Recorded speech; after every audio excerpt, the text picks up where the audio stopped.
Hi, I'm Stephanie. I'm really glad you're here.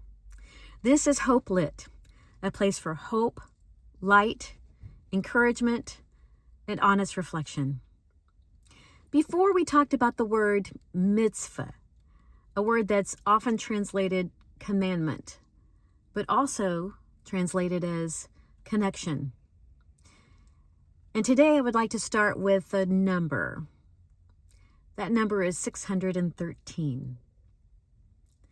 613 is the number of mitzvot, commandments, contained in Jewish holy writings.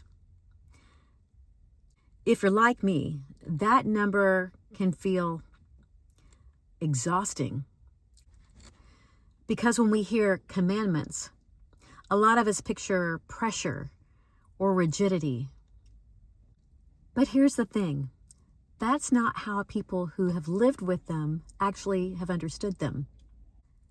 For centuries, Jewish communities have not experienced the mitzvot as chains. They've experienced them as gifts. That difference matters because how we understand God's commands, His instructions, actually shapes the way that we see God, how we interpret our relationship with Him. If commands feel cold, God feels distant. If they feel heavy, God feels demanding. But what if that was not what God ever intended? Let's consider mitzvah as invitation. Because in Jewish thought, a mitzvah isn't just something that you're told to do. It's something that you're invited to do. It's an opportunity to align your life with love. A very famous Jewish rabbi, Jonathan Sacks, described the mitzvah as the choreography of love. I love that image. It's not rules meant to trap us, but movements that teach us how to live with God and with other people. Choreography, a dance, a celebration of relationship with God, relationship with people. And that relationship, how we conduct ourselves in that dance, leads us to habits of how we move in the world. Now, why so many? Because love shows up in a lot of different ways.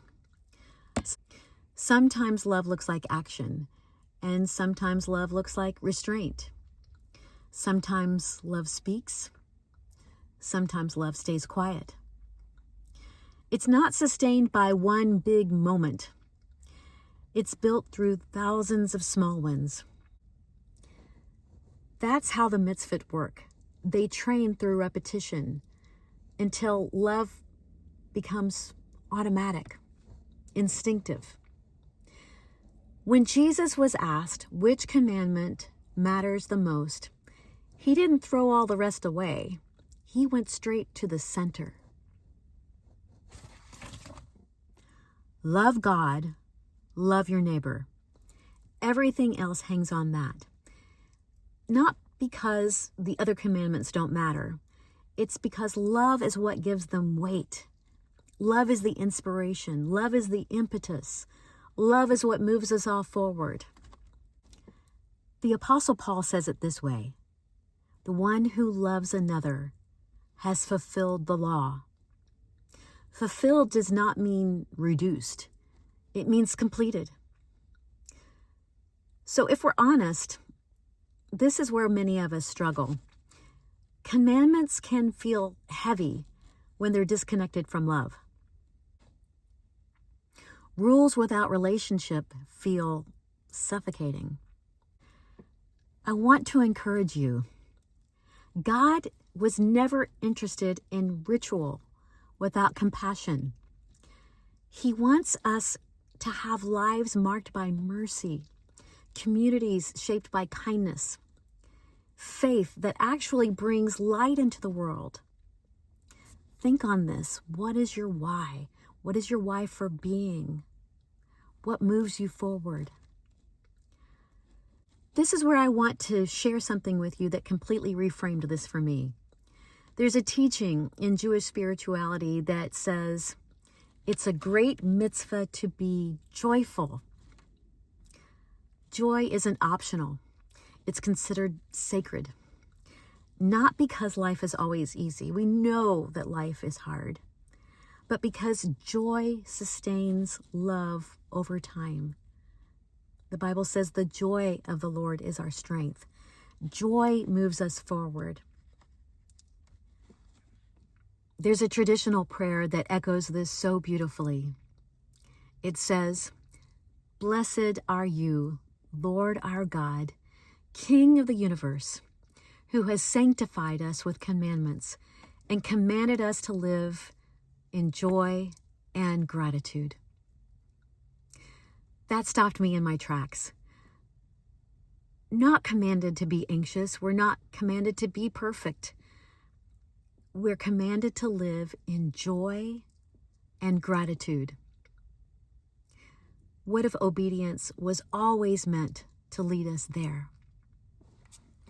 For those of us following Jesus, this isn't a call for us to take on 613 rules. It's an invitation to reimagine faithfulness. What if following Jesus isn't about doing less or doing more? What if following Jesus is about loving more deeply, more authentically? What if every moment is an opportunity to reflect God's heart?